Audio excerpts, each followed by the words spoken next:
The Catholic Encyclopedia speaks of a third saint named Valentine who was mentioned in early martyrologies under date of February 14th. He was martyred in Africa with several companions, but nothing more is known about him. The same events are found in Bede's Martyrology, which was compiled in the 8th.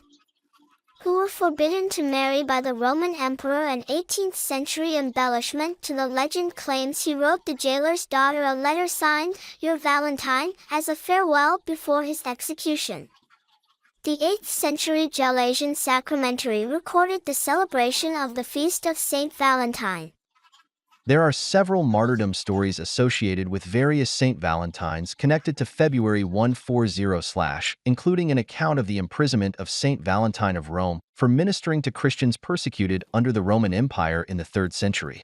According to an early tradition, February 14th is celebrated as St. Valentine's Day in various Christian denominations. It has, for example, the rank of commemoration in the calendar of saints in the Anglican Communion.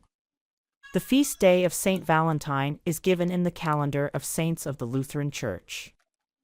St. Valentine restored sight to the blind daughter of his jailer. Numerous later additions to the legend have better related it to the theme of love. Tradition maintains that St. Valentine performed weddings for Christian soldiers.